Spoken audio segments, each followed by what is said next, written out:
Hello, and welcome to the Compass Rose Conservatory of Fine Arts. Home of Theater is the Theater Book Club podcast. Our show will be beginning shortly. We would like to remind you to please silence all cell phones, unless, of course, a cell phone is how you're listening to the show. Now please, sit back, relax, and enjoy Robert Casely's The Open Hand.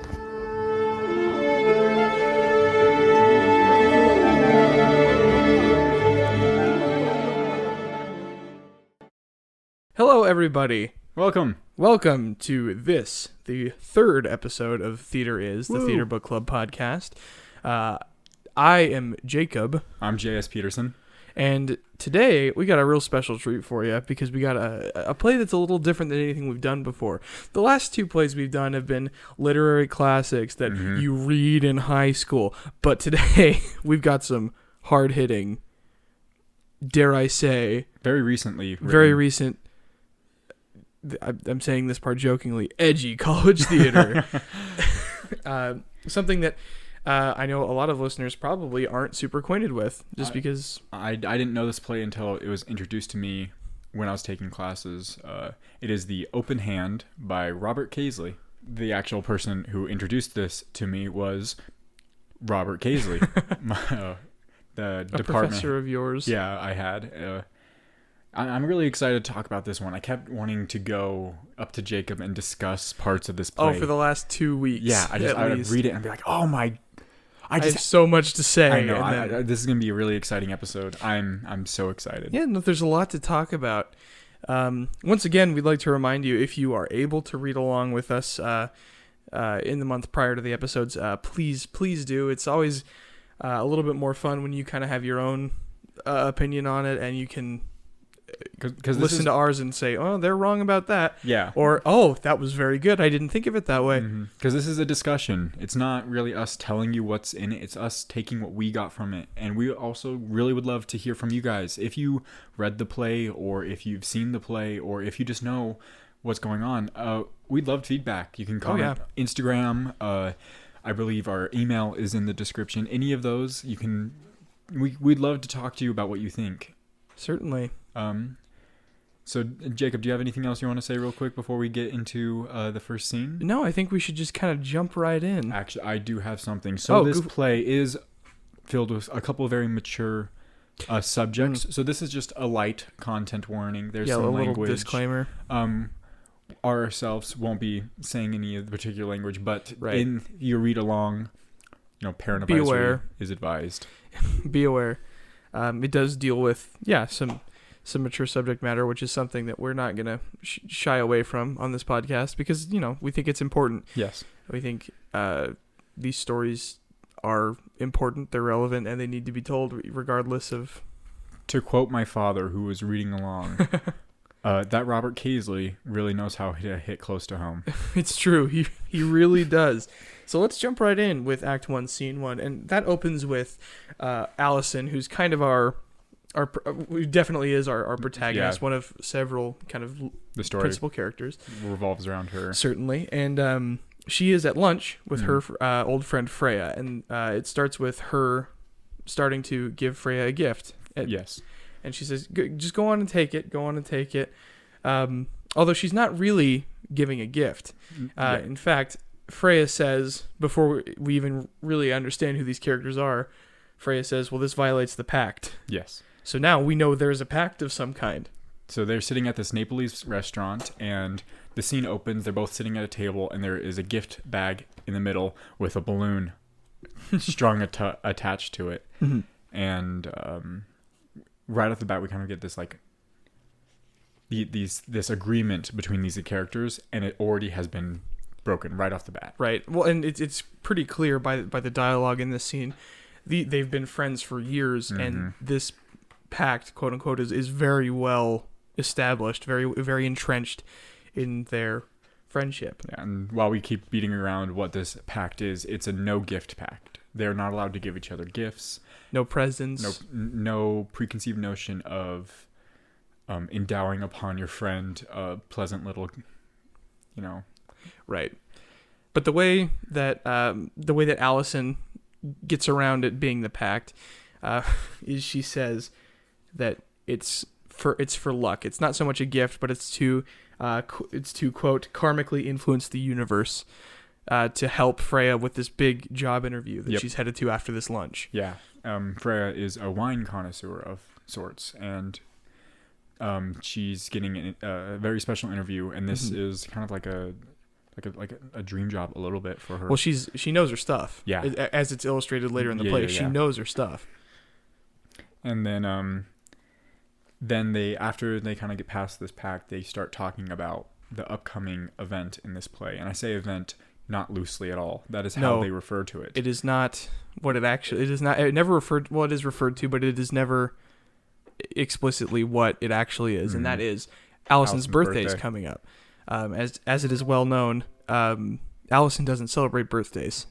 She, or at the very least, hers, and especially because it violates that no gift. So they're having a friendly get together coming up, with all their friends, and Allison wants to make sure that Todd, Freya's husband, is coming, and that Jack, who is her Allison's fiance, is making food, and so they're all getting ready for this event, and Freya, she's kind of she has to go. Right. Well, before that, she opens the gift. Yes. And the gift is it's a very nice leather planner. And Freya's a little bit hesitant about it, but it's a very nice planner. She accepts the gift. Yeah. And then says, "Oh, I need to run. I need to get to this interview." So she up and leaves. Pleasant goodbyes are exchanged. Yeah. She's in a hurry, and Allison's like, "Oh, I'll cover it. I'll cover lunch." She says, "I'll cover lunch." Only to find out, Allison reaches down and she's forgotten her wallet. She has no money. So Freya gone, all alone. She starts calling her fiance. Her fiance, Jack, who, it should be noted at this point, is predisposed with some important business. So he's not able to get to his phone. He's certainly not able to come out and pick her up and cover for her lunch. And so she kind of, So she's kind of stranded there, and it's a hefty bill too. It's like an $80 ticket. Yeah. This is what they say, and so she's kind of wait staff is looking at her, kind of going, "Oh, one of these," and she's starting to panic a little bit when she is approached by a gentleman. The gentleman who at the beginning is only really referred to as DNB. We don't learn this until later in the play, but if you have the script, it says their names next to their lines. His name is David Nathan Bright. And I love the stage direction for his description. In his 50s, well groomed,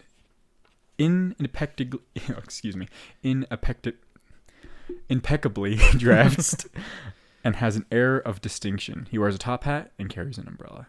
It's very concise, and it kind of gives you a very good idea of the type of character. And he comes up to Allison and he says, specifically, "I can see you're in an uncomfortable position. I'd like to help." And Allison, at this point, is well documented as not accepting any kind of help. No handouts. Yes. So Allison tries really hard to no, I'll wash dishes, whatever I need to do, or I'll wait here for however long I need to wait here. And he says, no, allow me. And so he covers her meal. He covers her lunch. And all the while he's kind of just doing it, and she's like, no. And he just keeps talking as if it's no big deal. He's like, "The dumplings are great, right?" And she's like, wait, hold it. What do you do? No. And then it's like, "Oh, it's also raining." And he hands her his umbrella. And he calls a cab, and he just takes care of her. Yeah, and he leaves. And that actually is, and so Allison is kind of there dumbfounded at this point. And that actually takes us into scene 2. So we get into scene 2, and we are in now Allison and Jack's apartment. Probably where we spend most of the plays in this apartment. So it's Jack having a conversation with his fiancée Allison, and it's very casual. It's the conversation you'd have, with a significant other, where it's bouncing around. It's telling you about your day. And so Jack is. And this is where we get to figure out where Jack was. He was talking to an investor for a restaurant he wants to open, because Jack is a chef. He's a very gifted, very talented chef. So, it should be noted, by the way, I love Jack. I think Jack is great. He's a really good character. I really enjoy him. Not my favorite, because Nathan Bright. Yeah, how could anybody possibly be David Nathan Bright? But I adore Jack. And so he's talking like about to play him one day. he's talking about his he's trying to his best to describe this really eclectic interaction he had with this investor, where he's like, yeah, there was like, we were like up in this like really rich area, and it was like 17 stories up, and it was and he was going through all these like crazy things. And he's like, yeah, we were just talking, and I was like, you know, oh, what's your favorite movie? What's your favorite? Have you seen this? And he was like making stuff up, and all of a sudden, business. Yeah, the shift was immediate. And the conversation's like flowing, and then he stops for a moment. He's like, oh yeah, shoot, sorry I didn't pick up my phone. And he's like, you know, you understand, right? I think I really nailed it. So I'm sorry I didn't pick up. And Allison is very like supportive and very excited. Yeah. She, like, even in the script, he's describing it, and she's like, I'm just like so proud of you. And it's kind of very like, at least from my experience, it felt really nice. Like, going back to how it hit close to home, I feel like I've had evenings like this with people where it's just like talking to them, and like, there's no subject and things bounce around, but it's just like, I think there's something really, really, I think like touching's the word. No, I think so. Reading this type of conversation, knowing that you've had, and knowing how that kind of goes, and that kind of is a really good testament to the author. Well, that's something to say for sure. The dialogue is possibly one of my favorite aspects about the script. Like, technically about the script is the dialogue. Stage directions are wonderful too.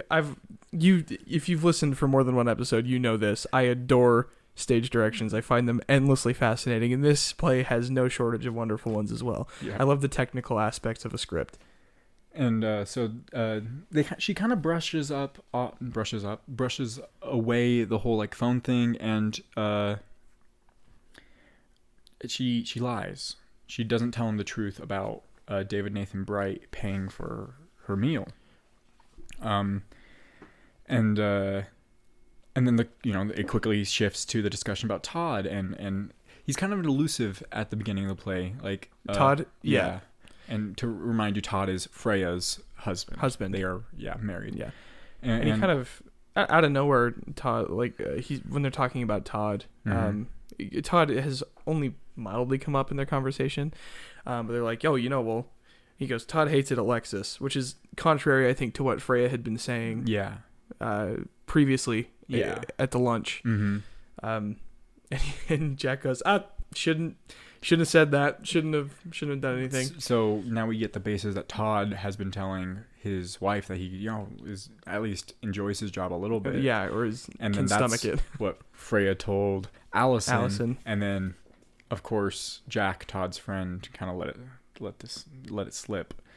And it really does bounce around. They talk about the umbrella, and it's like, oh, where'd you get that? And she just goes, oh, it's Freya's. And so there's already kind of like a bed of lies. It's one of those. It's kind of, in a way, it's a white lie. Yeah, it's like one of those things that don't matter because it doesn't. Yeah. But because of who Allison is, it's kind of a big deal. But we'll get more into that eventually. So sure. At the beginning, it really feels like a pride thing.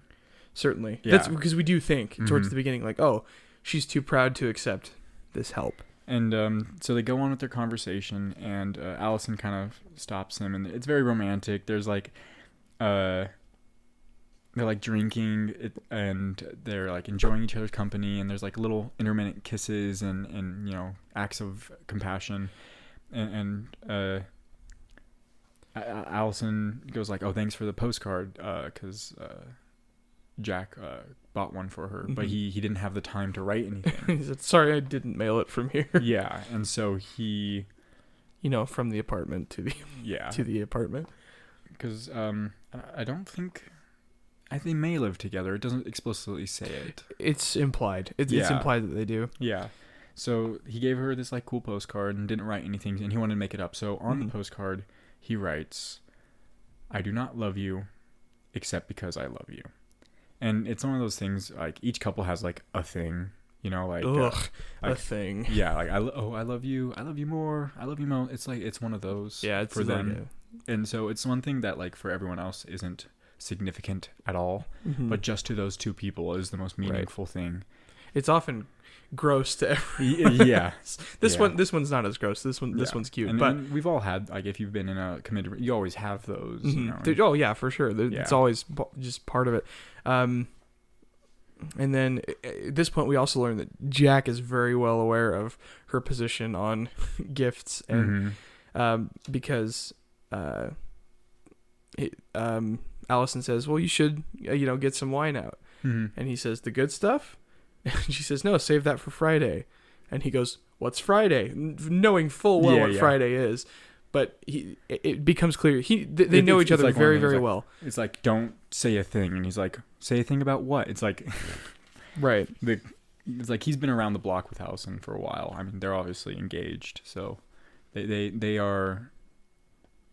He's well aware of this, not why Allison's the way she is, but the fact that she is the way she is. He's very good at dealing with it is the wrong term, but he's very good at he's very accustomed to it. He knows how it works. And then the scene kind of concludes with implied fun times. Yeah, it's the end of the night, and they both go to bed, and that's the end of the scene. Mm-hmm. Then that takes us into scene 3, which is actually, I feel, one of my favorite scenes in the play in terms of how it's written. I adore this scene. So this is Freya and Todd kind of in their bedroom. Just right now they're talking and they're arguing. And Freya, one of the first things she says is, it's the same. It turns out that the leather planner that Allison has gifted her is the very same one that she got for Jack for his. For something earlier. Yeah, for something earlier. I think it's when he got the current job he had. I think so. Because he's like a chef at a restaurant right now. Mm-hmm. And so she's sitting there making a big deal about the, like, it's the same one. Or is it the same one? Or, like, am I crazy? Or is it just the same kind? Or like, wouldn't you remember that? And this whole time Todd is kind of downplaying it. And he's like, and not even necessarily downplaying it, I suppose, but he's trying to go about what he needs to accomplish. And this should be said, it's the morning. It is in the morning, yes. So it's like the next day. So he's getting ready and very often going like, what color tie? And trying to get himself ready for the day. And there's a specific interaction that really colors the scene, I feel like. Oh, there is a good one, but I'm trying to find it. Oh, so they're discussing, Todd and Freya are discussing how Todd mentions, he's like, well, you forget things all the time. Yeah. It's natural. Like, it's okay. It's not a big deal. She probably just forgot. It was like a year ago. And Freya goes, I don't forget anything. And Todd goes, well, no. But then he kind of drops it almost immediately. Yeah. He goes, you know what? You're right. You don't forget anything. You can tell he's avoiding an argument. Right.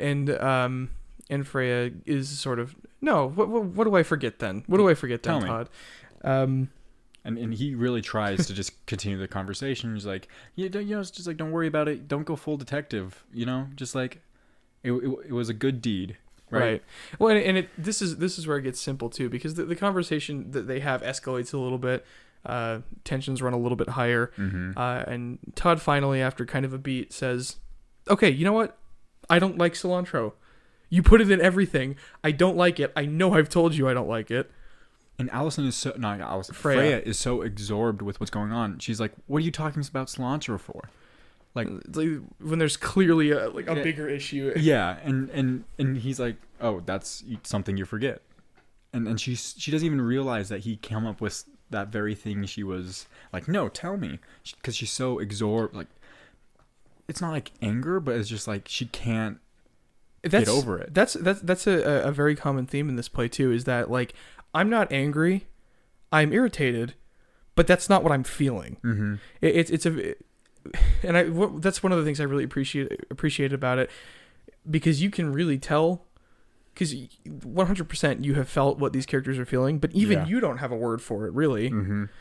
There's a scene a little bit later with Jack specifically where he kind of gets into it, but then Todd goes, it's a little thing that you forgot, but it's kind of a big thing. Yeah. And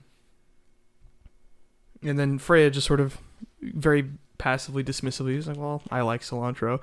And then they talk about, this is where we find out that Todd and Freya are actually going to like couples therapy. They have they're struggling a little bit. They're struggling a little bit, and they talk. And so Todd says, "Well, Zoe says we should kind of try this, or we should figure out where we should use her exercises probably more effectively." Mm-hmm. And Freya really wants no part of that at this point. And so, and all the while Todd is trying to drive this conversation forward. She keeps bringing up like the gift rule and like how selfish, like, oh, she thinks she's doing it for attention. She thinks Allison is like, no gifts for attention, you know? Right. And Todd is sort of like, I don't know about all that. Yeah, but she just doesn't like it. She just doesn't like it. And then I think also during this scene, there's little bits peppered in of Todd going, I don't really like my job. Yeah, but he's like, because he's trying to very lightly approach it. Yeah. Very, very lightly, because he's already on eggshells, as evidenced by the cilantro discussion. And one thing I don't know if it was mentioned in this scene. They're thinking of putting a down payment on a house. Yes. Together. Making an offer. So like this new job at Lexus is very important. And he truly does not enjoy it. And then that kind of just sort of leads into our next scene from there. Mm-hmm. And so we get at scene 4, and it's Allison on a jog going through a park, and she's just jogging, and then in my head the scene would go, she's jogging, runs past this bench, and kind of like cartoon skids like and realizes that I'm glad that you also felt that way. Yeah, that David Nathan Bright is sitting on the park bench reading some newspaper, and she walks up, is like, hey, do you from the restaurant? He doesn't really know. For a second he's like and this is one of my favorite dialogue exchanges in the play. It's just like, I was the dumpling who couldn't pay for my meal, and he's like, yes, the dumpling. How are you doing? And Allison, you could already tell she had, for the fact that she was lying to her fiance about it, it's a really big deal to her that this man paid for her. So she's like, I'll pay you back. You know, like, where can I send you give you your umbrella back? I'll give you the money back. And he's like, no, don't worry about it. No, don't worry, because he's just a generous person. And Allison, trying to be like a decent human being, is like, oh, I'll leave you to it. And then she like kind of jogs off, but she can't actually bring herself to leave. No, because she kind of feels like this really kind of intense pull to, I need to reset the balance. I need to make it even so that it's balanced again. And so she keeps finding ways of being like, I can pay you back. How do you want this? Is there like a way I can do this? And he keeps kind of shooting her down. He's like, no, don't worry about it. Don't worry about it. It's just generosity. And eventually, like, she sits down and like actually talks to him, rather than in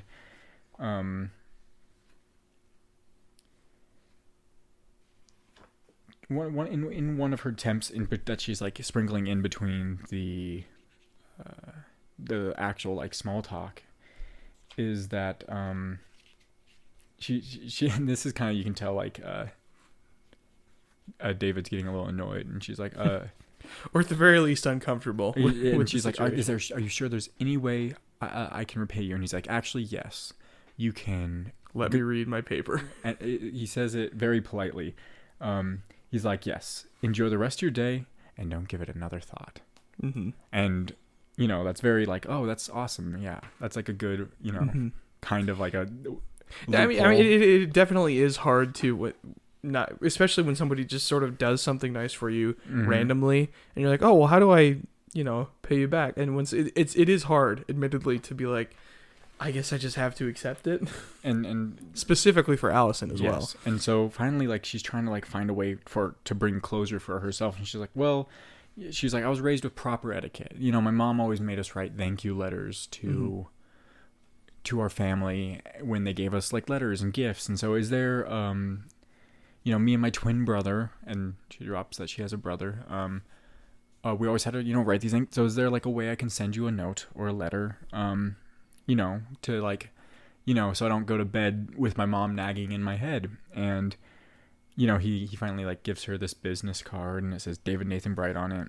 And she just keeps rambling. Like, she can't just stop talking to this guy, even after he gave her what she wanted. And she's like, like, we're having a get together, it's my birthday. And she dropped the ball on her own rule. Right. she said it was her birthday. And she's like, yeah, we're getting together for my birthday. And you know what? My fiance wants to thank you for paying for my meal. And he's an amazing cook. Do you want to come? And he's like, I have plans. I have obligations. We'll see. Thank you. Good day. Good day. And then and then she slowly gets off. And it's like, oh, your umbrella? And he's like, yours. And then that's the end of the scene. I mean, that takes us into another one of my favorite scenes, actually. It could just be that I just find Jack to be very charming, but I do love this scene, and I love the scenes that have this kind of complicated dialogue. In this scene, we're in Allison and Jack's bedroom in the apartment. Yeah, we're back. We're back to their apartment, and Allison's starting off like, well, you need to call Todd. Make sure Todd's coming. You need to let him know. And he says, I'll call him. That should be said. The scene starts. It's in their bedroom. It is in between intimate moments. It's true. They are engaging in some lovely couple intimacy, and this is the conversations that are to be had in between that. To further illustrate that they're very comfortable with each other. I like the stage direction of the very first line, popping out of the blankets. Oh, even more than that, this is another one of those fascinating ones that I love. The opening moment should be long enough that the audience becomes slightly uncomfortable. Then let it play a little longer. And I love that because that's exactly how I would do it. Yeah. And I really, really like that. It's very comedic because then there's this really uncomfortable air in the house and the stage, and then there's really good, popping up.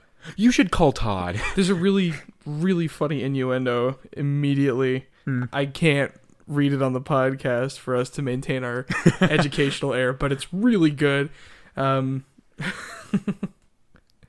But Allison's like, promise me I'll call him. Promise. And he's like, I will. And he's clearly preoccupied with other things at this point. He's like, yeah, I'll call him. Yeah, I know. Yeah, I'll call him.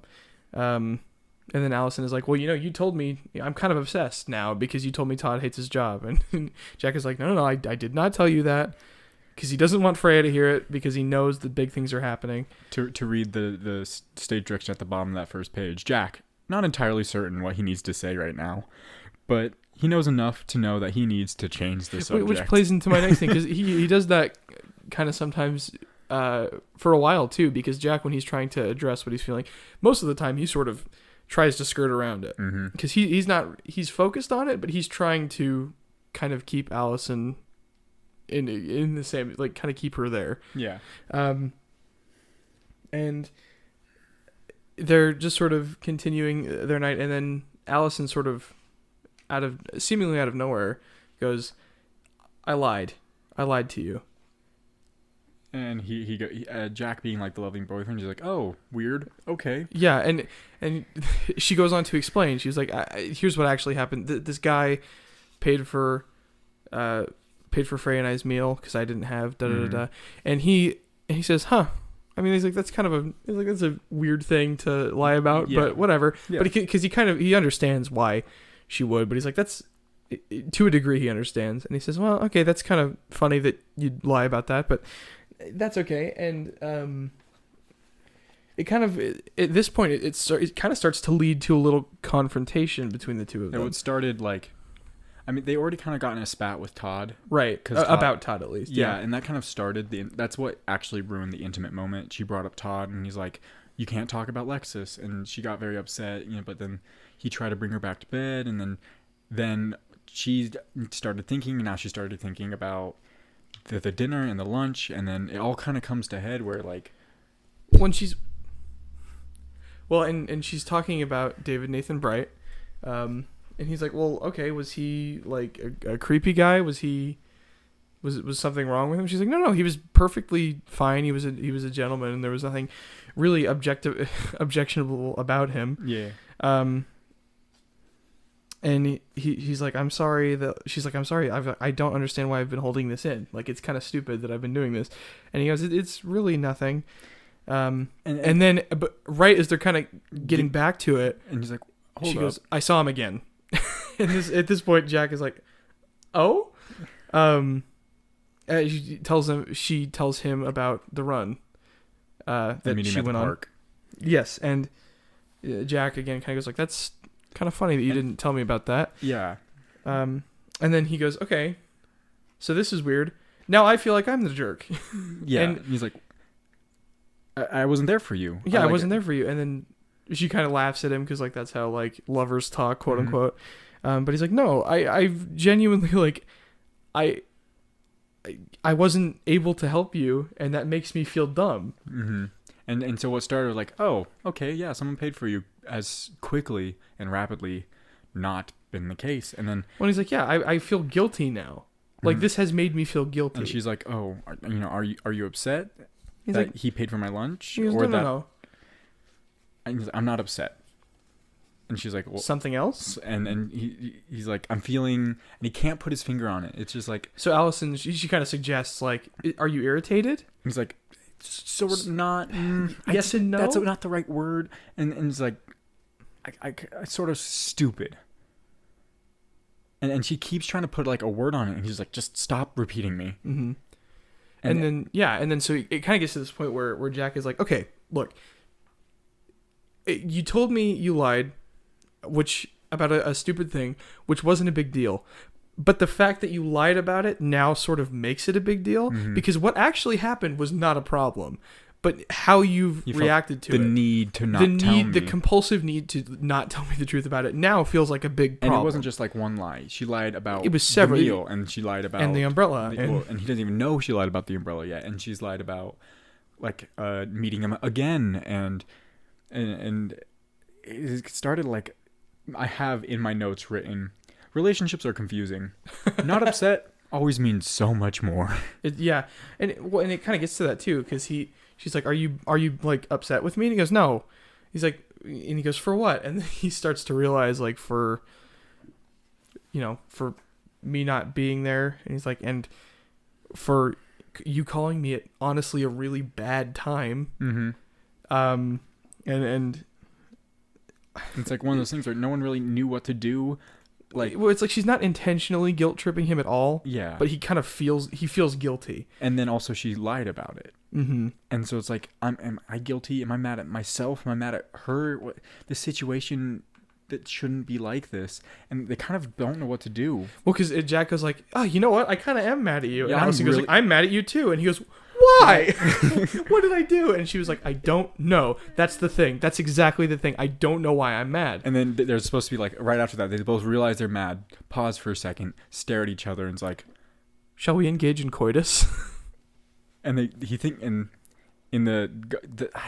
kind of fell in love with the stage direction in this one a lot. I know. To read right after the line is, should we have sex? It goes, he thinks about it. Really really philosophically. And then they start being intimate, and it's supposed to be like really aggressive. But it's also like very self-conscious, and it's, what's the word? I think it is self-conscious. It's like they're engaged. Their intimate moments shouldn't feel this bumbling, awkward, and aggressive. And yet here we are. And then I think Allison says like, so like something feels wrong. She's like, your lips feel stiffer. And he goes, my lips feel stiffer? And she's like, it's like rigidity. A rigidity, which I love that. And then Jack sort of goes like, okay, clearly we're not done talking about this. Well, they try like 2 more times to like get back into this intimate moment. Back into the mood, and it just doesn't happen. And then Allison's like, stay focused. And he's like, what's his name? And she's like, who? What? And then all of a sudden they realize that he's really thinking about this DNB guy. And then she realizes, oh, I have his business card. And he's like, it's right there. Which is really funny that she just like this guy on the nightstand. Yeah. Well, and there's one, this like little exchange I love. It's just like, he had 3 names, David something something. He had 3 names, okay? And then he says, like aliases? And she went, no, like John Wilkes Booth. Which I just think is a really good. And so like, it's hard to like, just like say this happened, because this show bounces around so much between so much problems, and that's really how conversation kind of works. Mm-hmm. Oh, it hops around, you come back, you depart far from it. And then so they're kind of still at this point kind of arguing, and Jack goes, Allison says, oh, I invited him to the get together, and he goes, Allison, it's your birthday. And she goes, it's not my birthday. and kind of storms to the other side of the room. And it really puts, this is kind of what we have right now. The two conflicts of the story we got right is Allison's pact, her anti-birthday pact, and then this David Nathan Bright. And it really, even though we really haven't seen the effects of why, like the effects of like it's everyone's just kind of playing along. It doesn't really make, I mean, Freya's getting upset about it, but at this point we're not getting any fallout from from this. It's in as delicate as a balance as always. Yeah, basically, it's still very part of the course. There always is, very clearly, specifically involving Freya. Mm-hmm. There is always, things hanging by a thread, but that thread is not in any danger of being cut. And so we go back, and she's like, I invited him Friday night, and he's like, well, is he coming? And she's like, no, he has previous engagement. He has plans, but Jack is now like, okay, no, we need to invite him because I gotta meet this guy. I have to thank him too. And so he's like, well, call him. And she's like, it's 2:30 in the morning. He says, that's fine. Leave a message. So she does. She calls him. She leaves a message. Gives him the information. And this is kind of really crazy. It's just like, oh yeah. She's like, I cannot call this man that I don't know at 2 in the morning. And he's like, no, I'm gonna call Todd, and you're gonna call him, and that's what we're gonna end the night with. And that leads us actually right into the next scene. And so we go, and it is now scene 6. It is Jack and Allison's apartment, but the front room, and it is not her birthday party. Oh, and remember how the last scene started with, "Hey, make sure you call Todd." Mm-hmm. Like several times, make sure you do it. Yep. He did not call Todd. So it is Friday night, and this play kind of moves at the beginning at a clipping speed. Oh yeah. Throughout first act, but it doesn't. To me, it doesn't feel like too fast. I feel like it's the perfect pace. It's kind of like the morning, the night, the morning, then the day has arrived. Yeah, the non-day. Yeah. And they start off, they end the scene arguing, and they begin this scene arguing. It's like, how can you not call him? And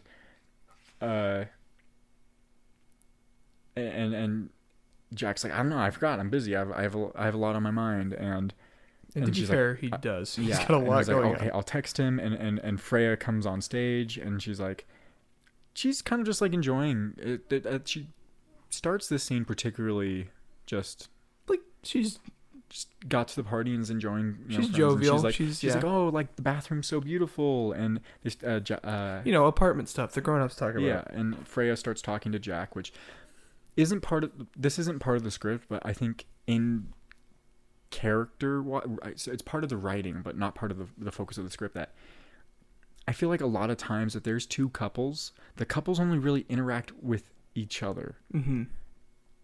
And then the boys interact with the boys, and the girls interact with the girls. This one does a really good job of like, Jack and Freya are actually friends. Yeah. And they talk and they have conversations. Mm-hmm. Oh, and I think eventually when Todd is kind of reintroduced, like there's Allison talks with Todd a lot too. There's a lot of, And I found like in reading some plays, and even kind of in Shakespeare, like in Midsummer's, like there's the pair and then they pair off. Yeah. And it feels like there could be, underutilizing characters, but in this I feel like no one's underutilized mm-hmm. at all.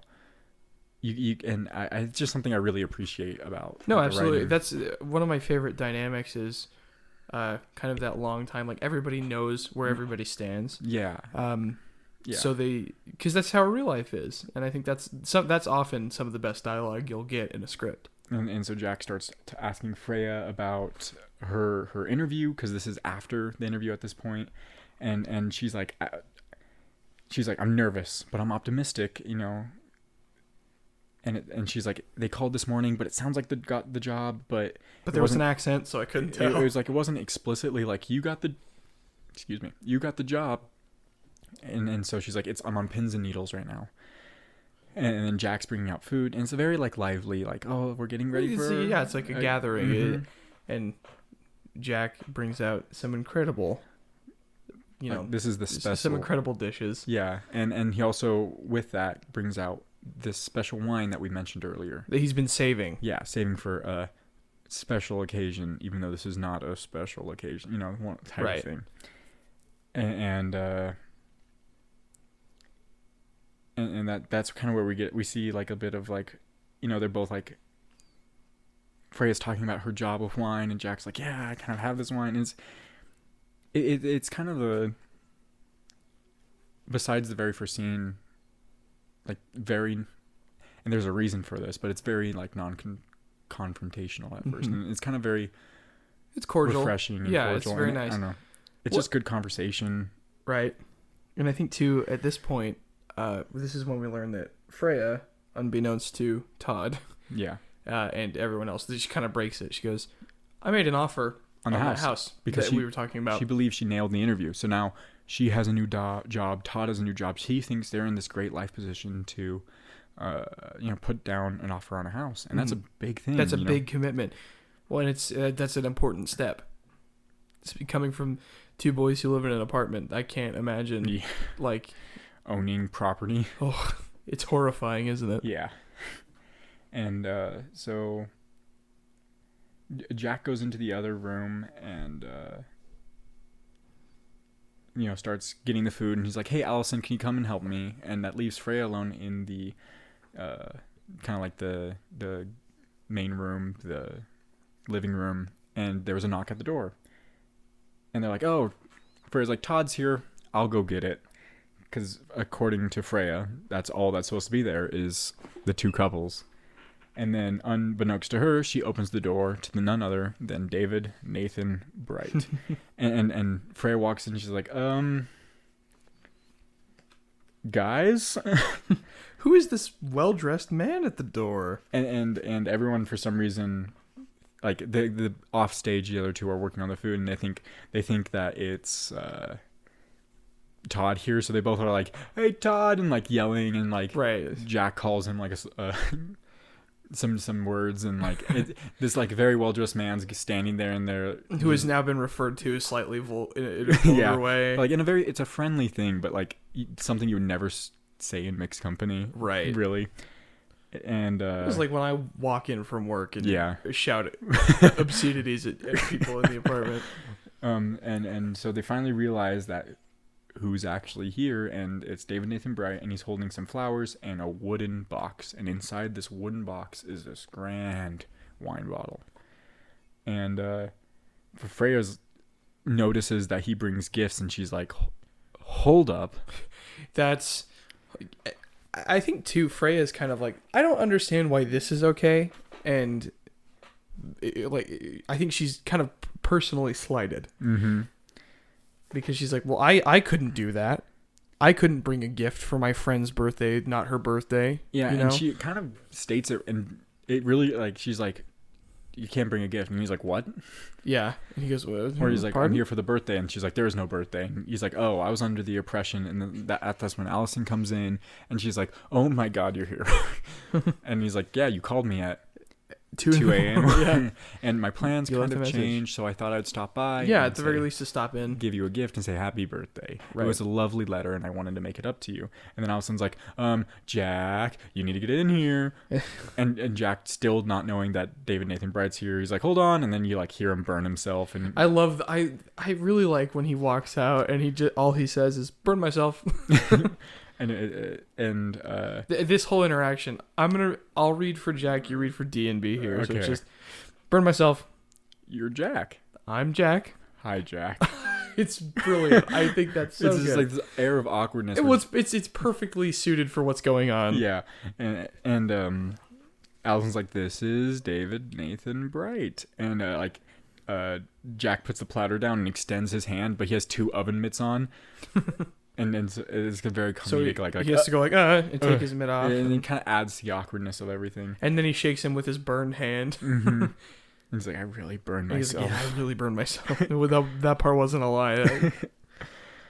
And, DLP goes to Allison's like, I brought these for you. And Freya's like, "That violates the pack." DNB. You said DLP. And DNB, says to Allison that, "Oh, I brought these for you." And then Freya immediately goes, "That violates the pact. You can't do that." And he goes, "Pardon? I don't understand." And Freya's like, "Nope, there's no birthday here." And Jack goes, "Nope." And so David Nathan Bright must feel like he's getting gaslit. Well, he's like, "Did I just walk into punked or something?" Yeah. Because everything that he's kind of been told about the situation it's still true. And Allison's just like realizing like, oh no. But everyone else is going, no, what are you talking about, man? And she's like, well, it's, very low key, casual. Just don't worry about it. And after like all this kind of like awkwardness and stuff like that, he's like, okay, well, I'm gonna drop these off and go. And they're like, no, you can't. Like everyone unanimously is like, you can't go because they need to find out more. And he's like, well, I have you can't go. We need to find out more about you. And he says, well, I have reservations, so afraid I must be going. He's like, can you change them? And he's like, not easily. It's tonight. That's not really how reservations work. And they just keep pushing and pushing and pushing, and he's trying to find his way out in the most polite way ever. And he's like, I really don't want to intrude. And then finally, he's like, well, I guess I could try. Well, and he says, he's like, in that case, he's like, can I ask a favor? I didn't know it was going to rain outside. And Allison just sort of goes, umbrella. And it's less of like, oh, your umbrella. It's like she got worried that like one more of her lives could be exposed in that moment. Mm-hmm. But luckily enough, he's just like, can I go to the bathroom and clean up? Right. And then so David Nathan Bright walks off, and it's just Freya and Allison on stage, and this is kind of when Freya starts really going at it, and she's like, dude, that wine is expensive. That's like a month's salary. It's a $6,000 or something like that, right? Like a $6,000 bottle of wine. And Allison's like, what? And she's like, I'm not gonna, I can't open that. I can't open that. Freya's like, you got it. Ridiculously expensive. And Freya's like, who is he? Is he a friend? Yeah, like it's like she just has to know, and like Allison can't really put a finger on what he is. She doesn't know. He's not a friend. He's a stranger. And Freya's like laying it down. She's grilling her, like really bad grilling her, and Jack comes in and is like, are we okay? Is everyone okay? And they're like, wine. Yeah, we all need wine. Yep. And Allison tries to start explaining the whole situation. Yeah, she says, we were at lunch, but yeah, I didn't have my wallet. And every time she says something, Freya's like, oh yeah, he's a nice guy, like putting air quotes around everything. There's a line about that. She says, stop putting quotes around everything. Mm-hmm. And so they, like, Freya is really still hurt about the fact that this man brought gifts. This man she doesn't know brought gifts, and that Allison is covering for this man, whereas Allison has grilled her and made her feel bad about gifts all this time. So, in a way, she's like, this is not, like, I'm not okay with this. And you don't realize, like, this man has brought you more than a gift. And how come he's the only one that gets to acknowledge it's your birthday? And Allison's just like, it's a misunderstanding, and Freya just will not let this down. And then finally, this is like this whole scene is full of callbacks. Yeah, which in a brilliant way, because it's like, well, this is because Freya is saying a lot of the same things that Jack said. Yeah, and in fact, the line here is Allison says, "Are you pissed off at Todd or me?" And Freya says, "I'm not pissed off. I'm something else." And Allison's like, that's exactly what Jack said. Mm-hmm.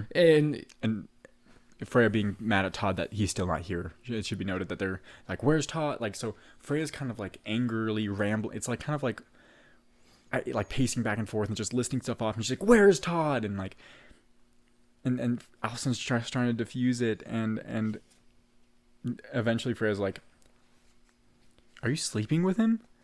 I just had to ask. And she's like, no, of course not. Like, I barely know the man at all. And she's just trying to understand, because you just can't comprehend what is happening. And Allison's like, no, don't worry about it. It's fine. I'm going to give the gift back. And, Freya passive aggressively, oh yeah, re-gift, applying back to the planner. And then this is also where they talk about Zoe and Allison's. Who's Zoe? Yeah. Which is, of course, their Todd and Freya's therapist. And it goes back to the conversation at the beginning when Freya only said, oh no, yeah, we're okay, we're fine. Yeah. Which again is another kind of white lie, quote unquote, that someone else has been caught in. Mm-hmm. So like, Freya's like, yeah, Zoe, and they're like, Allison's like, who's Zoe? And she's like, our therapist. And Allison's like, you're in therapy, and Freya's like, yeah, You're not? you're not. I thought everyone was in therapy. And Everyone should be in therapy. They should make that more accessible. That's my opinion. Healthy people should go to therapy. Yeah. That's our soapbox for the day. Yeah, we have one an episode. That might have been the first. It's going to be a recurring segment on every concurrent episode. Our soapbox. Yep. Subsequent is what I meant. And Freya's like, oh, I thought you were in therapy. Jack said, and Allison's like, what did Jack say? And then they're like, Jack, get on stage. And then enter. they say, Jack, get on stage. Yeah. They say the actor's name. They break the fourth wall. Hey, Timothy, get on stage. and then enters Todd. And he is plastered. Clearly. He comes in, he breaks something off stage. He's breaks tumbling around. Breaks a little statue. He goes like, guys, sorry I'm late. And he's like, I'll buy you another one. No, I want to quote his and Jack's greeting. I know we can't, but I want to because it's just so endearing. And it's definitely like a brotherly, almost like brotherly. It's certainly. It's like. I just keep reading. For those of you who obviously couldn't see it, I watched Jordan read to exactly those lines, smile real big, and then just start laughing because he knows we can't say it. It's a good, but we want to so bad. It's that rough verbiage you use when you've known someone for so long, and it establishes their relationship very well, right? Even despite the fact Todd being plastered. Yes, and well, what he calls him directly relates to his current inebriated state, actually. So. Yep. And they're like, why are you late? And he's like, traffic weather. And Jack's like, nice umbrella. And he's like, yeah, it's my. Todd's like, it's Freya's. And Jack's like, no, it's not. And then he grabs David Nathan Bright's umbrella and is like, this is your wife's. And Freya's like, no, that's not. And then Jack kind of goes, whose is it? And then the big man himself, David Nathan Bright, walks back in. He goes, that is Allison's. And which freaks Allison out a little bit. She's like, that's not mine. And then Todd's like, well, then who is it? And she's like, I don't want it. Please take it back. And David Nathan Bright, she's like, oh, Todd's here. And then, are you all right? And right as they're introduced, Todd just hurls a big one right all over David Nathan Bright. Whatever was keeping him inebriated has been thoroughly ejected at a flushed. High velocity. It's been flushed. And that's what takes us to the end of the first act. And now we're going to get into Act 2, Scene 1. And this is a scene that kind of starts with, it's immediately after. Yeah, it picks up where we left off. Well, actually, no, it doesn't. It is a little bit later. Almost where we left off. Yeah, because by this point, David Nathan Bright has been ushered away to change his vomit state clothes. Everyone's off stage now except for Freya and Allison, and Freya's like, I'm gonna kill him. And she's freaking about Todd's incident. Yeah. And all the while Allison's trying to kind of keep her calm. She's like, it's fine. Like, it's fine. It's okay. Like, he broke your thing, and she's like, it's from Pier 1. It was from Pier 1. It was not. Which will become a dated reference at some point. Well, yeah, especially because they're closing all their stores right now in the current day on October 4th, 2020, date of recording. Mm-hmm. They've been closing all their stores for a little while now. So kids of yesteryear will not know. Also, yeah, wait for me to pull back the curtain of what day we recorded it. Yeah, but at this point, Freya's really still trying to figure out what his deal is. Yeah, what David Nathan Bright's deal is. She's like, what is he even doing? Like, she almost like, it's like, this wouldn't have happened if he wasn't here. I'm like, I mean, it kind of would have, but probably he was plastered. He would have at least broken something. And so they're kind of at this point. David Nathan Bright kind of comes back out, and he's wearing one of Jack's shirts, which is a little kind of tight for him around the shoulders. And David Nathan Bright sort of, I think we've only referred to him by his full name. It feels right. Well, of course, but I think that's all we've done. Yeah. And he's kind of. Oh, before this though, I want to mention, Freya has this line, which is kind of plays into a little bit of a joke that Jordan and I have all the time, where Freya goes, "Is he gay?" And Allison just sort of glares at her and she says, "What? He was very well dressed." which is something And I'll pose this question to you, faithful listener. When was the last time you saw a very impeccably dressed straight man? Just give it a thought. Me, every day. Yeah, because I see Jordan every day, right? But I'm just, for you at home, really, really think about that. I look How many times you've been at Walmart and it's just basketball shorts and a t-shirt? Tennis shoes that look too big. Yeah, or far too small. Yeah. And so... But enough about our fashion preferences. Allison's trying to understand why everyone's upset, and Freya doesn't know, Jack doesn't know, and David Nathan Bright comes on, and he's like... he just got vomited on. He's like, he's still as cheery as ever. Like, I love that thing hanging in your bathroom. And I was like, oh, have it. And he's like, no. That's unnecessary. I was admiring it. I don't want it.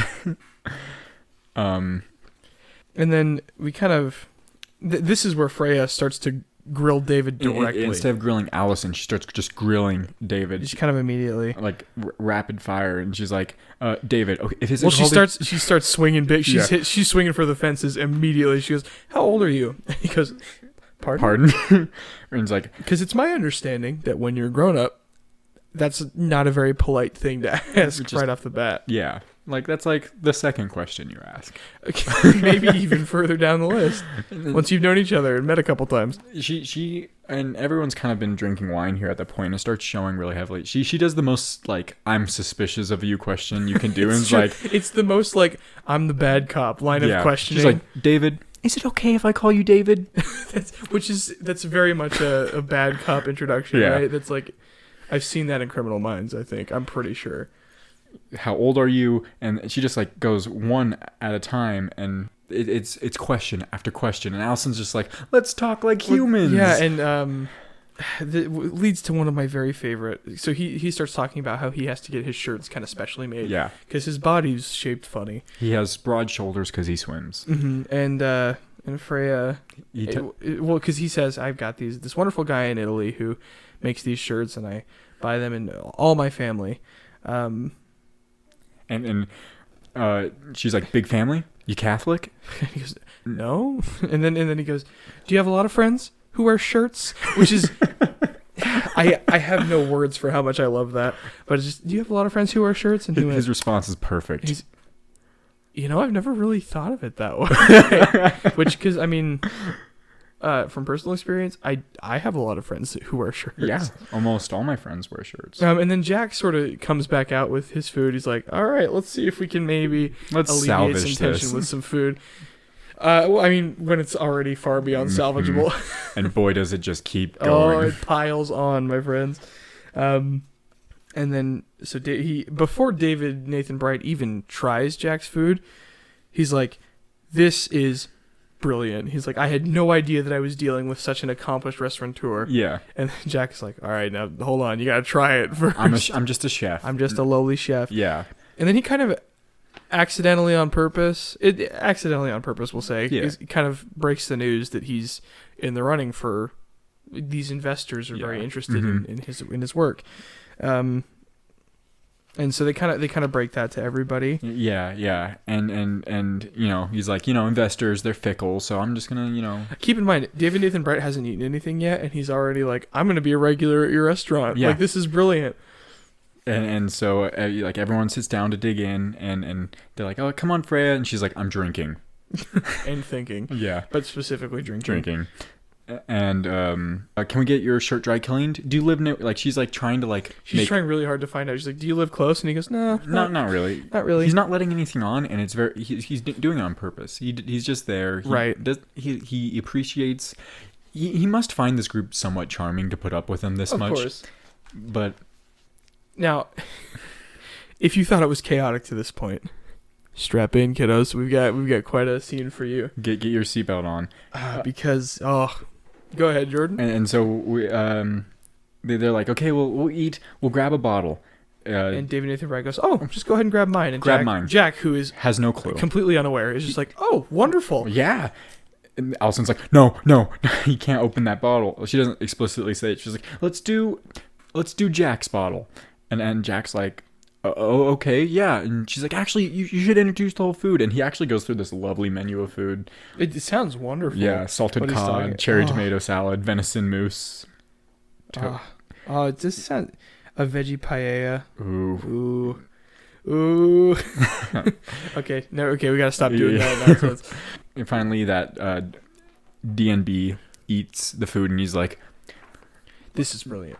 I already knew it," and Yep. and it kind of like finally like this moment of like alleviation of like they're all trying the food, And it's like, actually kind of the most human we see David Nathan Bright up to this point, because he's talking with his mouth full. yeah, and he's like, "Oh, where's my manners?" He's like, "Oh, because at this point he is kind of a supernatural entity in a lot of ways. So proper, so prim, so Right. well dressed. He's an enigma for sure, and Jack's like, if there's anything, you got any criticism, let me know. Lay it on me. And everybody's like, criticize what? Criticize what?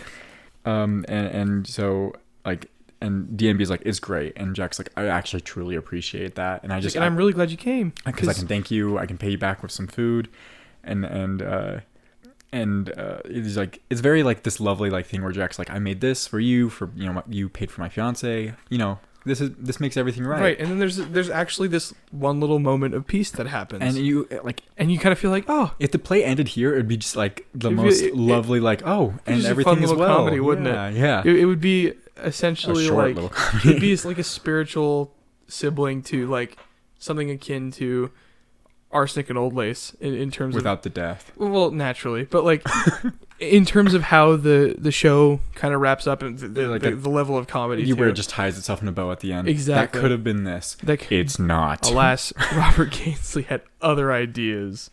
And but for a moment we get the piece, and they're like, oh, what are you gonna name your restaurant? And he's like, I don't know. And he's like, it will come to you.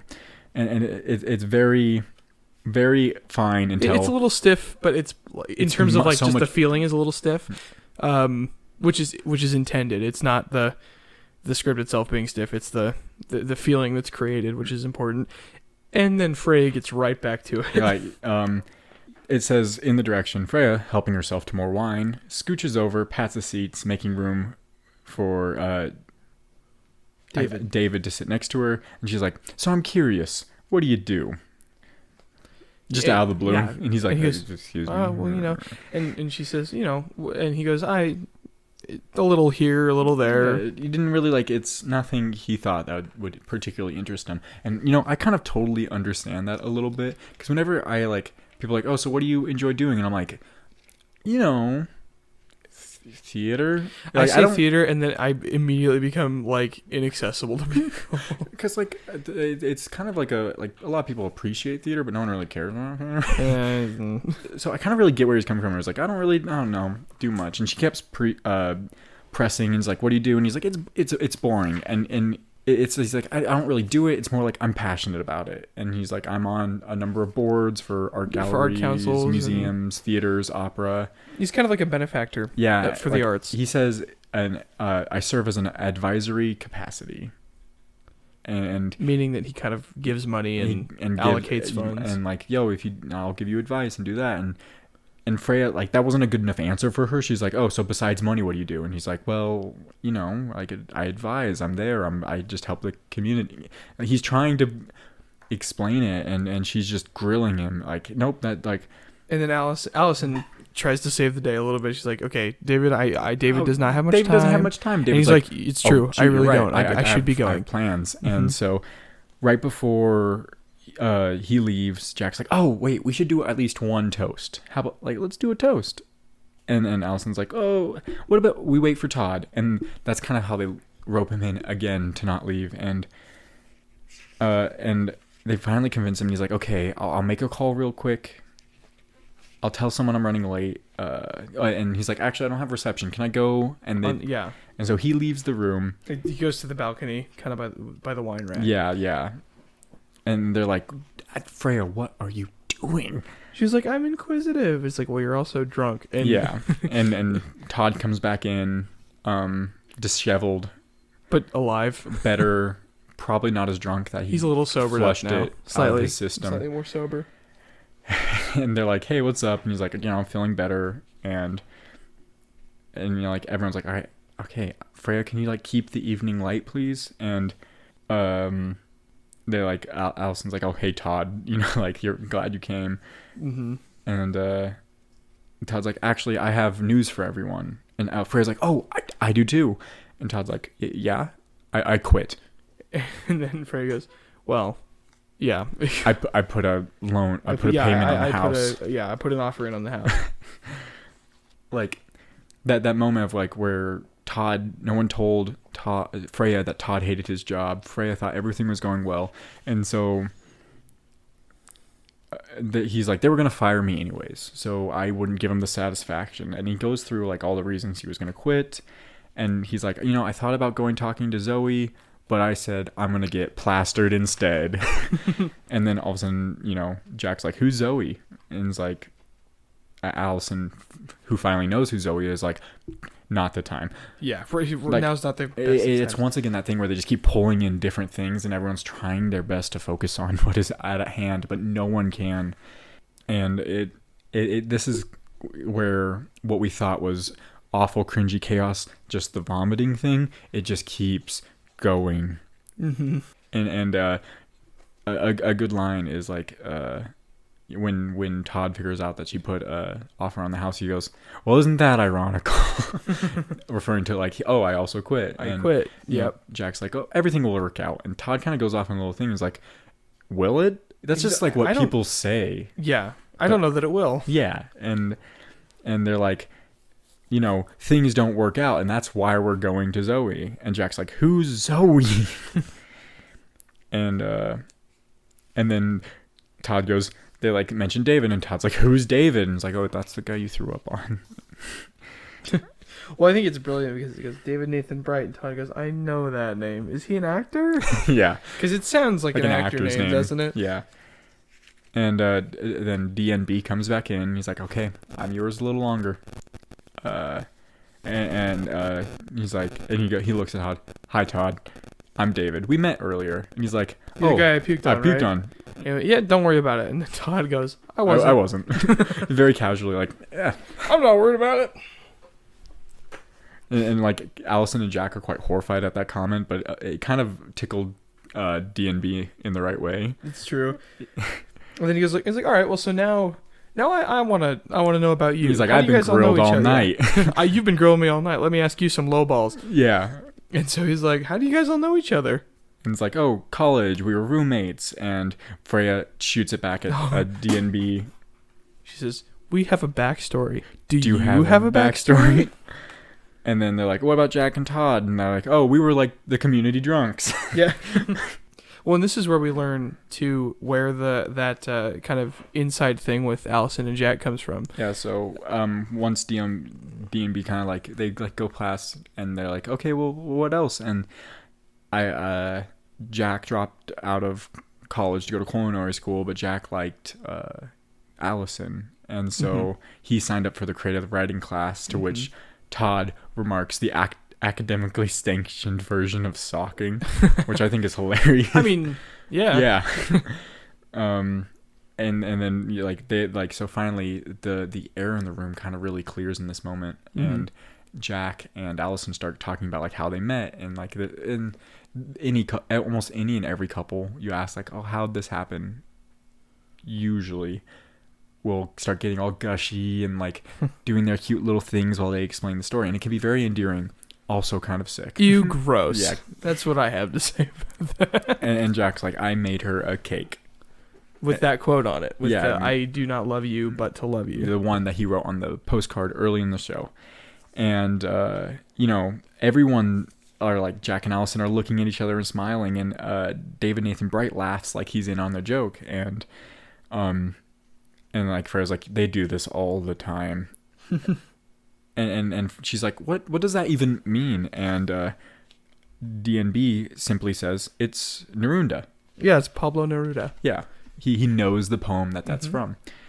And I actually went and read the whole. So he recited the stanza that the stanza is. I actually pulled out the whole poem, and it's pretty great. So the part we know is like, I do not love you except because I love you. Because I love you. I go from loving to not loving you, from waiting to not waiting for you.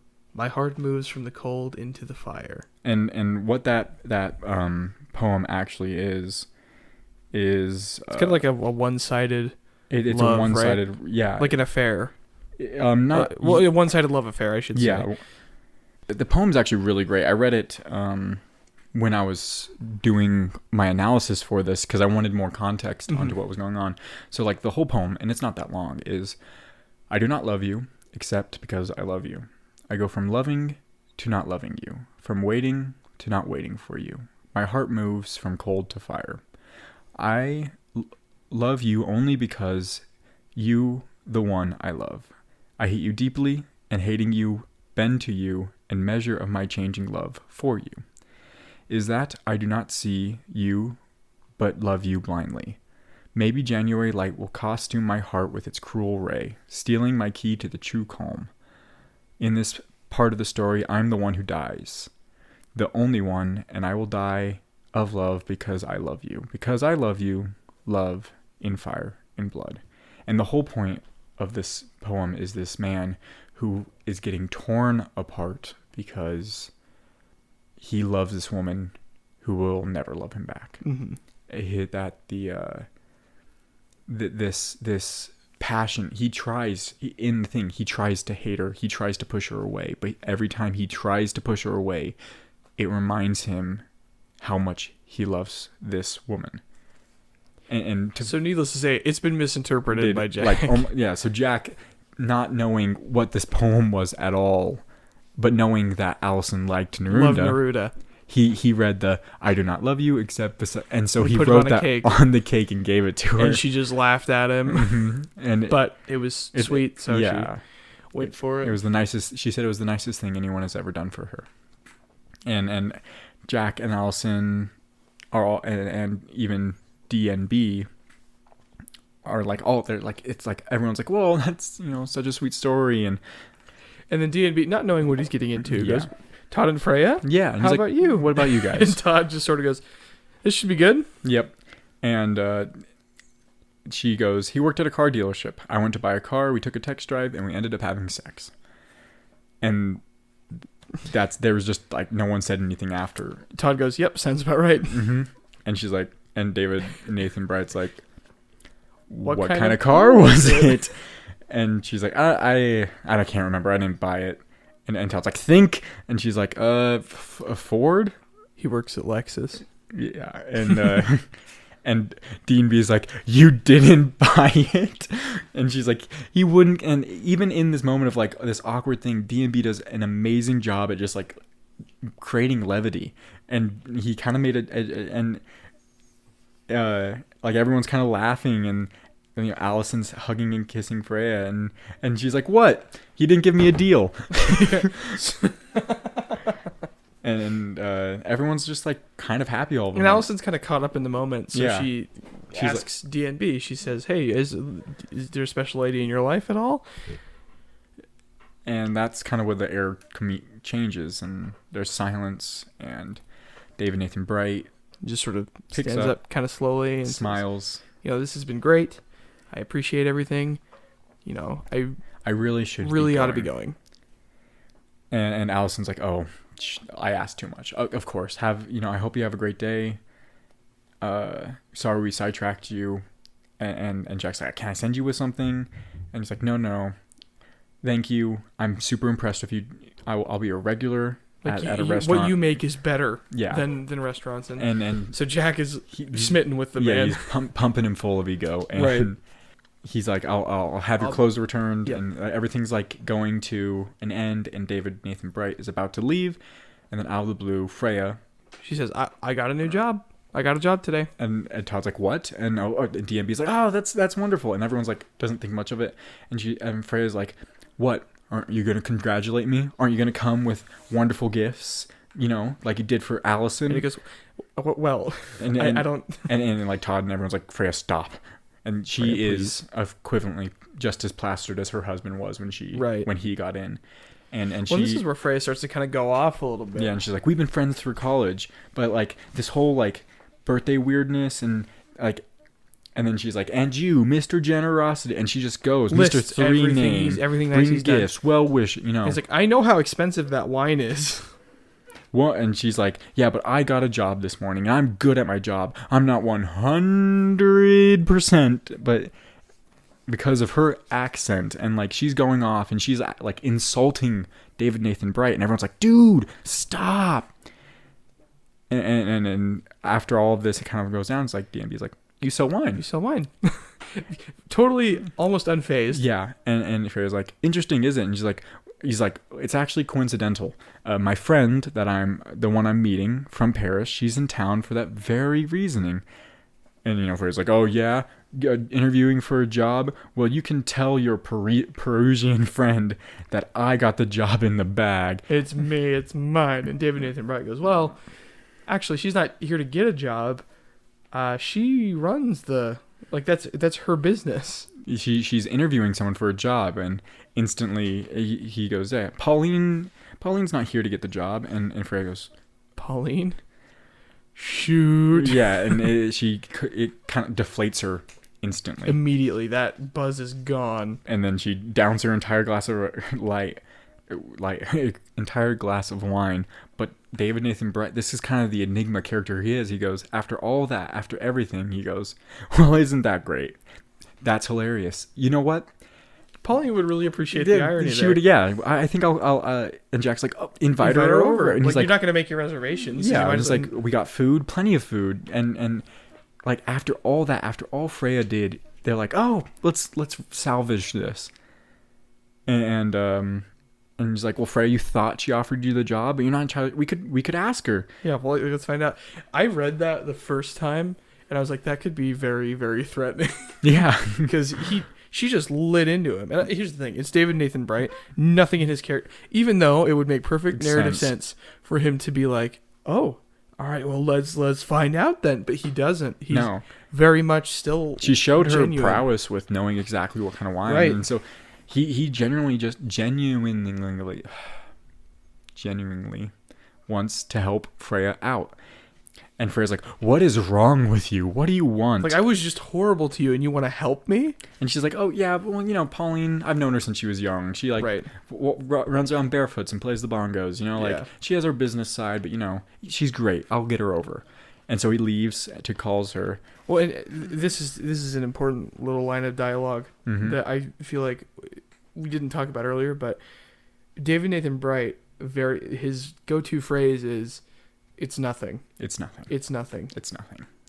And that kind of comes up later in this next scene real quick. Mm-hmm. And once he leaves, Alison's like, "Isn't he something?"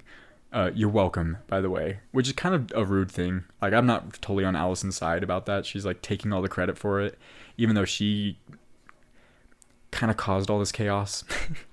And then Freya literally says, "You're taking all the credit," and like lays into Alison again. Mm-hmm. And then she starts going into like regifter, and like she goes on in the tangent about how she gave the little like leather planner back, and Freya's just had enough. And everyone's trying to like calm her down, or not be in the crossfire of everything. And like it gets really like, after all like David's about to do, Freya still just keeps going and going, and is like, she's like, you make such a big deal about the magnificence of David Nathan Bright, but like, you're selfish. You don't like birthdays, and you don't like it because you don't like giving gifts. It's not because you don't want gifts. It's because you can't stand having to give someone something. Mm-hmm. And she's just making all these assumptions about Alison's character, about how awful she is because she doesn't like her birthday, and how selfish it is, and all this other stuff. And then Freya, like, Jack's like, hey now, but then Freya's like, no, you don't say a thing, Jack, because you agree with me. We have our little talks. We do this now. And it's like, and she literally like quotes Jack word for word, and it's like, as far as I can tell, it's not just things you withhold in your life. It's like not just parts gifts. Of you. It's parts of you that you withhold, right, Jack? Word for word. And so like, she kind of pulls Jack down with the ship, because obviously that's something maybe Jack struggled with. And that kind of disorients Alison. Right. She's like, Jack, like, and it's like that, and that's why the two of you have been in therapy. Like we're not the only ones. Like, Alison says, I'm not in therapy, and Jack goes, well, I am. I'm seeing someone. So not only Alison's a liar, Jack is. He's been in therapy and never told his fiance. And he's like, yeah, I've been seeing something. And she's like, when you love someone, it's like a big house, and you get to know them room by room. And Jack's just a big romantic. Yeah. The way he puts it is very romantic.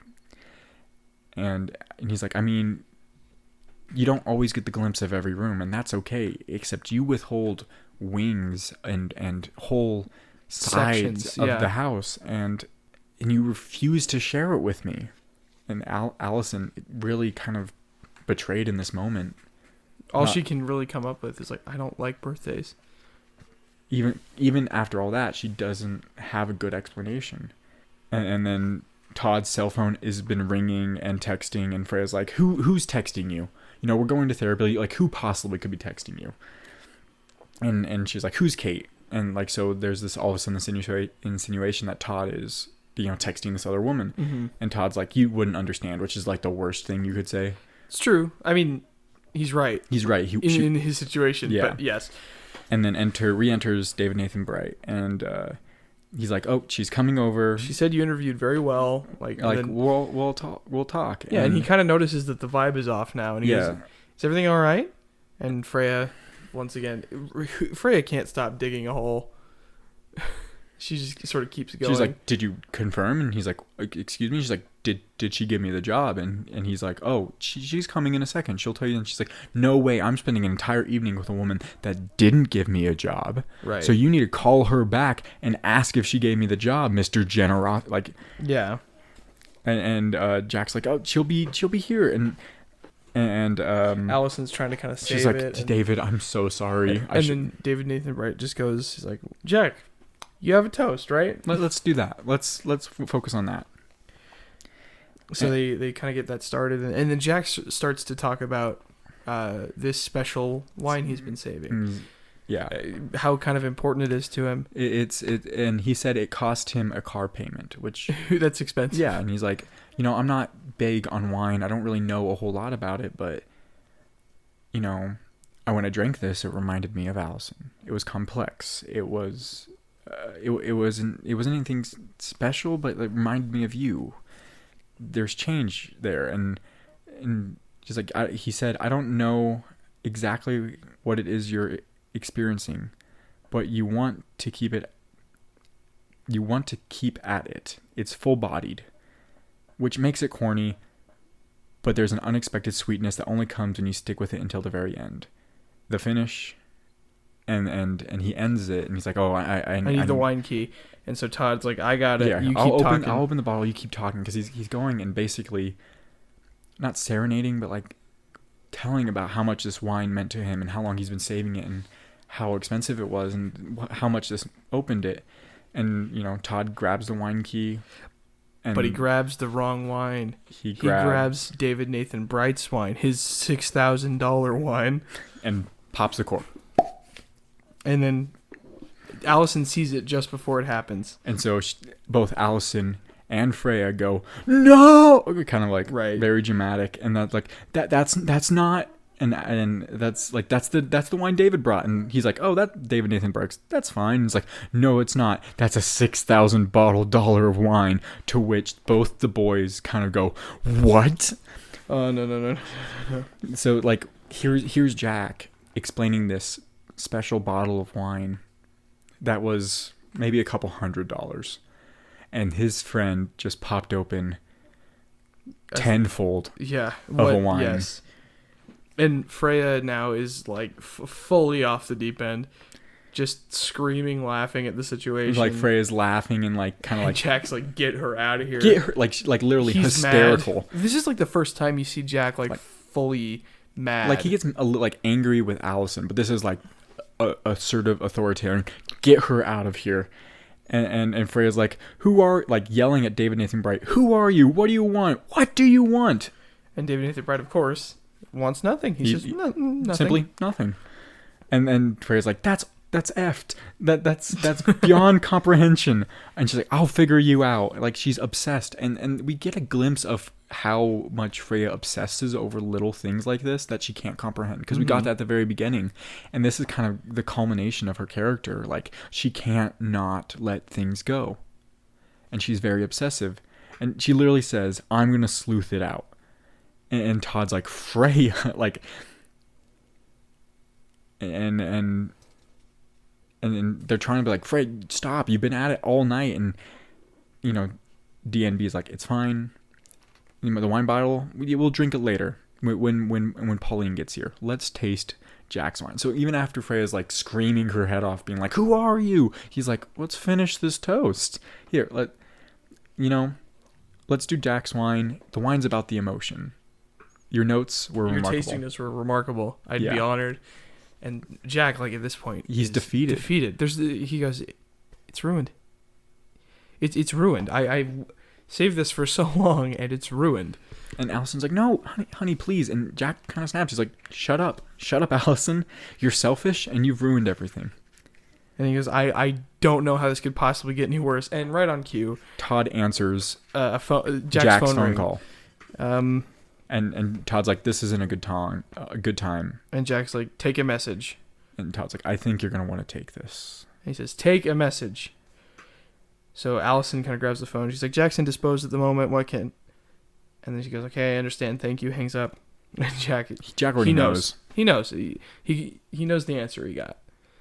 He's like, what did he say? Say it. Like, did he at least give a sound reason? And then, Jack, this is his dream. This is his hope.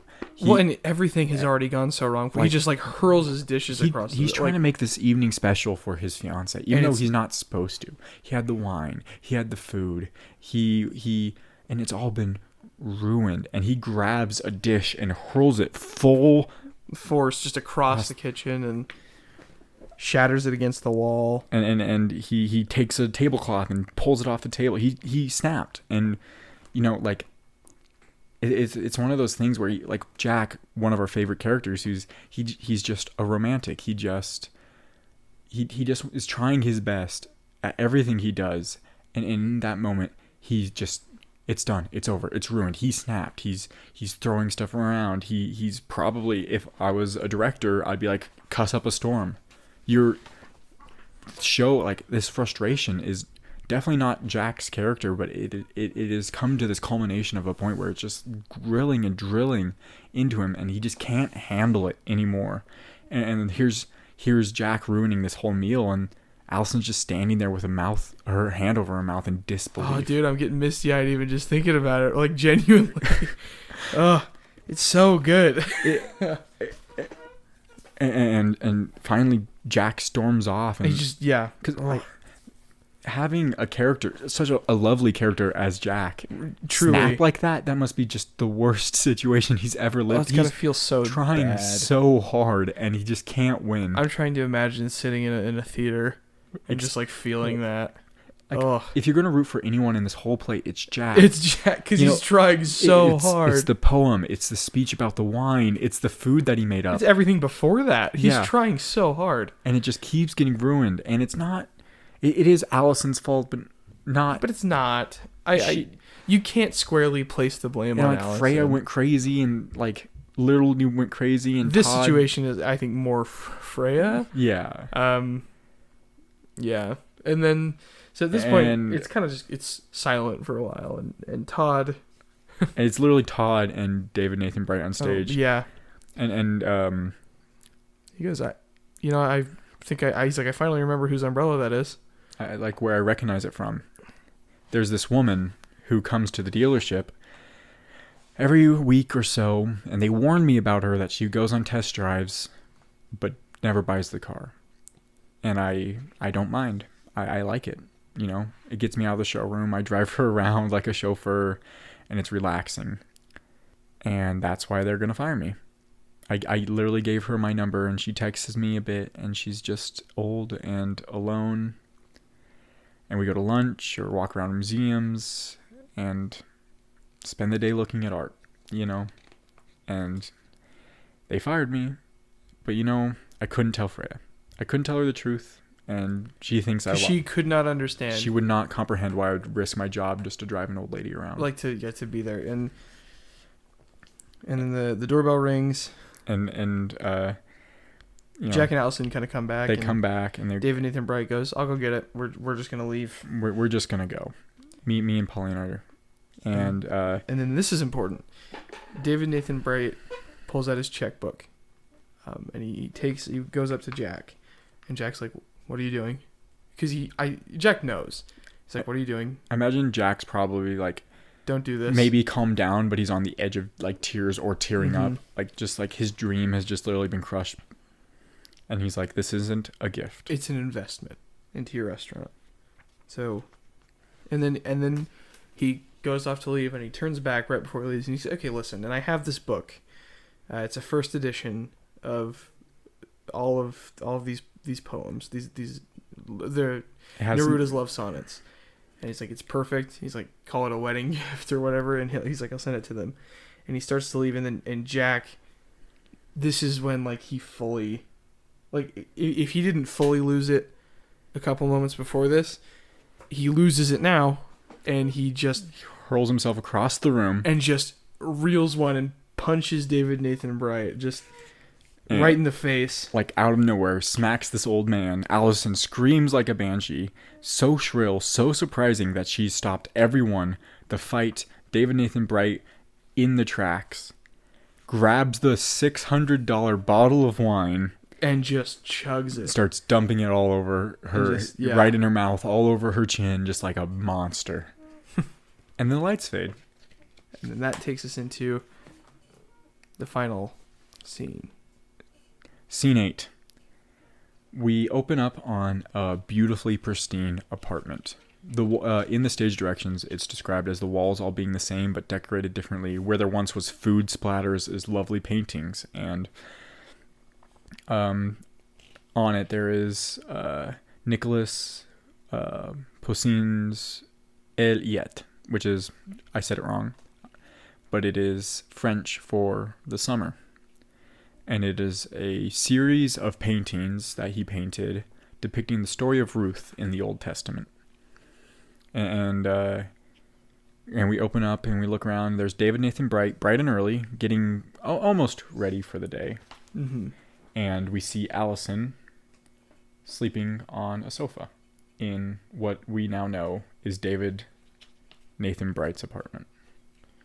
And he sort of goes, Allison wakes up and it's not all there. She goes, "Hi." And he just very, very kind of cut and dry goes, "You fell asleep." And she said, "How did that happen?" He said, "I imagine because you lay down and closed your eyes." And then Allison's like, what happened? And then this should be stated. He's getting ready for the day. He also has bandages on his arms, a cut lip, and a bandage on his eye. Mm-hmm. He has been a little bit ravaged from last night. And so she's like, "What happened?" He went, "Oh, I thought I dreamt that. Oh no." And she looks at him, and he's all bruised up, and she's like, "Oh my goodness, I thought I dreamt all that." And he's like, "It's just a sprain." Yeah. He tore up the check and tried to make me eat it. But I don't think it was the money. I think it was Neruda. I think it was the Neruda that like kind of pushed him. Yeah. Finally over the edge. And she's like, how did I get here? And he's like, "You were a little animated." And she's like, "I was drunk." Yeah. And then this is the good part where he talks about all the things she did. Like, yeah. He's like, but, and then he goes like, "And you were dribbling most of the wine down your chin." And he said, "Which I consider to be the gravest of your sins." And he smiles, which shows that it's in this man's like level of patience is unobtainable. Yeah. I swear. He's like, all that happened. The greatest sin is that she wasted the wine instead of drinking it all. And she's like, "Oh, I thought that was part of the dream as well." And she's like, "You polished off the Jack's bottle too. It was horrifying and adorable in a horrifying kind of way," which I think is a very, very wonderful quote. And this is important too. He goes like, "What did you think of the wine?" And she said, "I don't remember." And he goes, I'll send another bottle around." And she's like, "I don't deserve it." And after all this, after she literally crashed in his apartment, he's treating her so well. Mm-hmm. Well, he says like, "I thought about having my doorman just like throw you out, but he's a softie." And then she goes like, "Oh, I kind of remember Lionel." He's friendly eyes, but built like a Sherman tank. That's Lionel.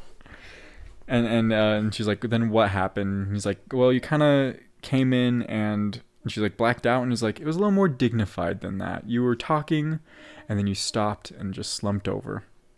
And I threw a blanket over you and you went to bed. And when I came out, it doesn't look like you moved a muscle. And she's like, oh, what was the other part I thought was a dream? He's like, oh, I went to an ATM and threw $80 at you. To which he grabs and returns back to her. He takes it out of his pocket and just hands it to her. And then this is, I really do love this like little section here. It's the whole everything is built to this. It's beautiful. And the kind of just, he leaves and he goes to get coffee and Tylenol for Allison. And she asks, are you all alone here? And he says, well, in the sense that no one lives with me here, yes, but you're here, so no, I'm not alone. And she kind of looks around the apartment, and she looks at the painting. She's like, and David's like, you recognize it? And she's like, it was a while. And he's like, it's Pussine, the summer. And the picture, I'm going to actually post it on Instagram and Facebook before this episode airs. So if anyone is curious of what this painting is, it'll be there. Go look on Instagram. It'll be there. We'll make sure it's prominent in places. And it's a picture of a woman on her knees in a grain field holding out a hand to a man who is well dressed. And what this picture is depicting is the story of Ruth. Ruth and Boaz specifically. Yeah, Ruth and Boaz. What it is Ruth is a young widow. Her husband died at a young age, and she has nothing. She has her stepmother and nothing else. So she went to this grain field and asked if she could pick up the scraps that the harvesters leave behind, so she had something to eat. And this generous man named Boaz not only let her harvest the remains, he said, you are welcome in my fields. You can harvest with the people that harvest. You can drink of the water that we bring up for the workers. And it's just a story of, generosity. And it keeps going past just what the painting depicts further in Ruth. I mean, Ruth is a short chapter in the Bible. It's about 4. And what eventually happens is that Boaz ends up marrying Ruth. And back in the day, that redeemed her. So she was no longer a widow. She was no longer destitute. And he did it completely. He got nothing from it. No dowry. Yeah. And it kind of didn't like rob him of his station, but it's like, it wasn't, marriage was, it wasn't the popular beneficial. move. Yeah. And it stated, but generosity, and it's constant. Not only does he offer her grain, she also comes to him in hopes to be, have this redemption. And he at first said, no, but I'll find someone for you. And then also gives her more food. And when he couldn't find someone else, he realized that it is him. He will, out of the generosity of his heart, and he probably loved this young girl, redeem her and get married to her. And so Nathan Bright, at the risk of going very long-winded on this point, basically, that's sort of the thing. He says it's about redemption for both him and her. Yeah. And he says, can I tell you a secret? And she goes, I know nothing about you. Everything is a secret right now. It's like, you were grilled all night and now you give up some secret. And he goes, I'll just read my paper. And clearly he's joking. But then he goes, this painting, it's fake. It's a knockoff. And she's like, shut up, it's fake. And he's like, the ones you passed in the entryway, those are real, McCoy. But this one, it's fake. The owner wanted the original, but the Louvre wouldn't give it to her. They're a bit snobby that way. And so she had this particular one commissioned by this painter who was like a kid. Up and coming, very talented. Forger. And this 22-year-old, and David said he had so much promise, and 2 days before he started to work on it, he sustained a fracture in his hand. And then she thought, it's going to be like 2 weeks before I can start painting. And then She asked him how it happened. He said, I had to slam it in the car door a couple times. And Allison's like, he did it to himself, and it's because Poussin, the original painter, suffered from tremors in his hands. And this foolish boy wanted the painting to be as authentic as he could. So he smashed his hand in a car door. This is a powerful exchange to me. Allison says, it's breathtaking. And David Nathan Bright says, unfortunately, my wife didn't live long enough to appreciate the product of his dedication. So this is where we learn that the owner of the painting who commissioned it was his wife. His wife, who didn't get to see the dedication, the foolish dedication this boy put into this painting. Then David Nathan Bright says, Allison, this is another check. I expect you to cash it. This is for Jack. He needs this. And he literally says, look at me. In return, I want absolutely nothing. And Allison tries to object. He's like, Jack needs this. He deserves it. Do it for him. After he says that, he's like, do you need anything else, Alice? And he says, what I mean by that is, what did you come here to tell me? And she's like, I don't know. And he's like, you do. And she's like, no. And then she's like, why'd you come? And she's like, I came. He's like, yeah. And she's like, I came. He's like, yeah. and she talks about how she's like, I need to repay the debt. And he goes, debt? What debt? She says, in order to release myself. This is purely selfish. She needs to release herself. And she's like, David's like, nothing. She's like, nothing at all. What do you want? And she's like, please tell me, just because. Well, and this is something too that I think. So David Nathan Bright says to her, he says, there are people who give expecting something in return. They extort loyalty, obeisance. They want the receiver genuflecting in perpetuity. That's not a gift. It's enslavement. Generosity is giving away so much of yourself that you eventually disappear. You ask me what I want. That's all I want. To disappear. And then at this point he kind of goes, release yourself from what? What is it that you're trying to... And at this point, David kind of started putting some puzzle pieces together. And he's like, Allison, you're a twin. You told me you had a twin brother. And you hate your birthday. So you share... That's his birthday, too. That day. His birthday is your birthday. So what are you trying to release yourself from? And Allison, after pages and chapters and scenes of being like, I just don't like my birthdays, they're lame, finally gives us that her brother are not the classic stereotypical twin. They're not close, they're not connected, and they were nothing alike. They didn't get along. Their vicious war from the time they were young, it was quoted to devastate their mother. And it's like her twin brother, kind of borderline psychopath in some ways. At their 10th birthday, he gave her a paperweight, this cobalt blue, and she loved it. But it turned out that he had stolen it from a neighbor. Their mom found it and made her return it to the neighbor, thinking that she was the one who had stolen it.